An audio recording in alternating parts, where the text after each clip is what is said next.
My name is James Williams Sr., and I would like to apologize to everybody who just watched my last 3 videos. In my attempt to be funny, you know, being funny only works when you're not trying to be funny, or when you have an audience that actually can hear and listen and absorb what you're saying. All right.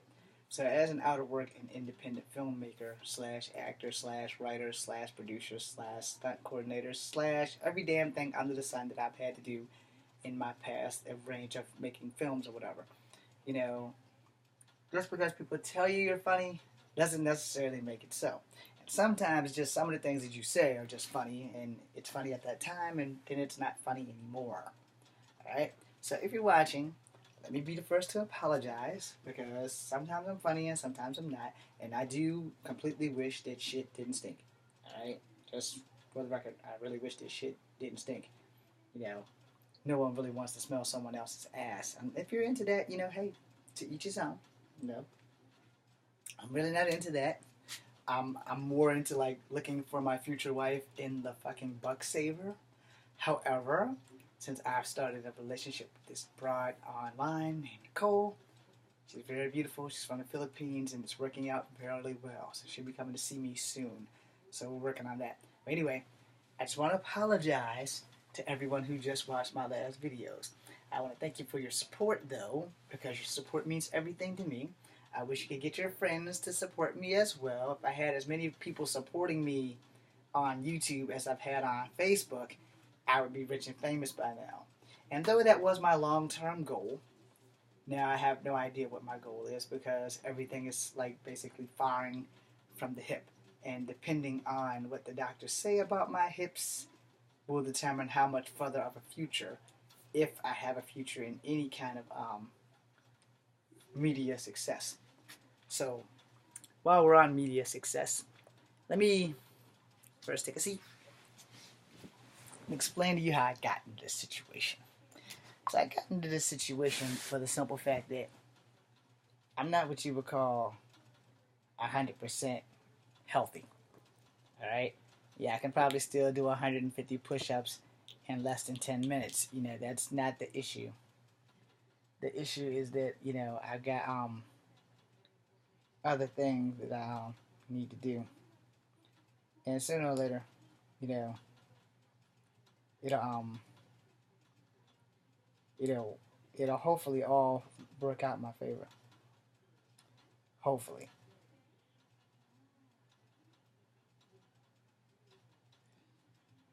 I mean, it all depends.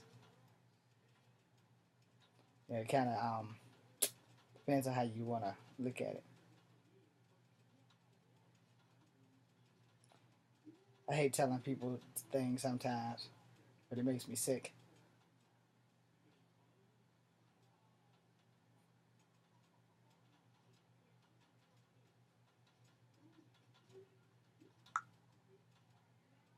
Yeah, I'm typing to somebody about being online with my girlfriend.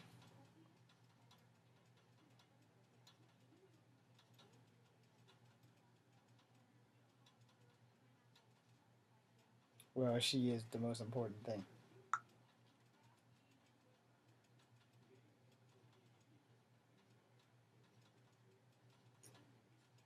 I didn't want to just diss the person, because that would be wrong.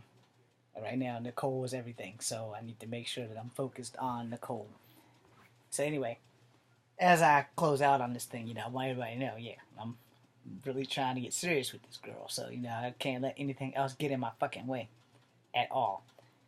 So, while I watch this newfangled 2014-15 Godzilla with the guy from Heroes in it, at least he looks like the guy from Heroes, being funny isn't just a state of mind. Sometimes it is, but most of the time, it's just being in that moment. And I guess people like the way I deliver things when I'm talking to them. Not that they actually probably give a damn about what I'm talking to them about, but there's a time and a place for everything. And most of the time, I don't have a filter, so I just fire right off the mouth. It's like, yeah, fuck it. So I'll tell somebody stuff, and maybe I should be telling them some things.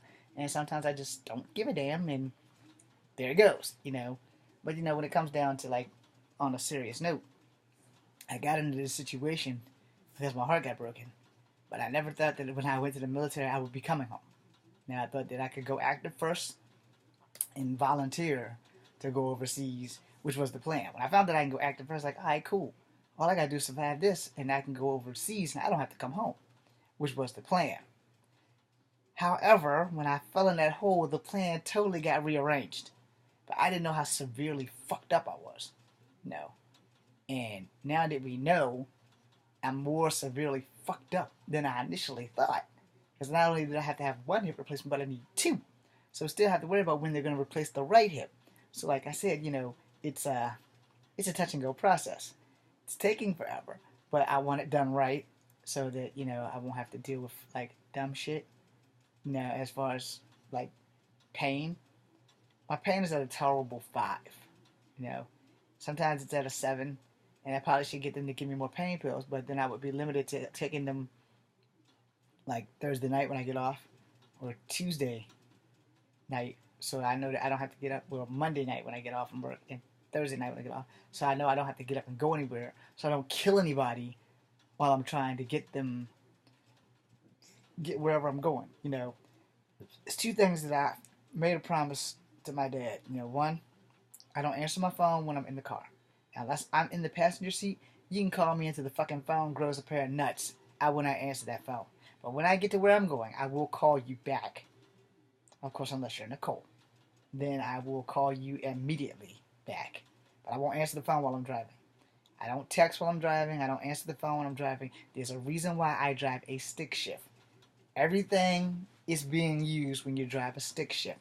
More people should drive a stick shift, and then that way there's no talking, there's no texting, and everybody is safe. Alright? And the second thing is that I will never ever drink and drive. There's so many things that can go wrong when you get behind that wheel and you're under the influence. Which is another reason why I don't take my pain pills, because if I have to get up and go somewhere, these damn things are like ferociously on the knockout level, and that's the last thing I need to do. And I don't need to knock myself out or be caught driving somewhere while how the hell did I lose her and have him? Okay, I was like, sorry, hey, I'm trying to be with a girl. I could care 2 shits about that fella. I mean, he might be a good guy and all, but it's all really about the girl. Guys give up a lot of things for their girl. A lot of things. Friends, parents, love, etc. Anyway, I promised my dad before his death even became a factor, and me and him debated about it, and I'll do another video about that. So I'm going to stop this right now and go to that, because it's a very important PSA. All right.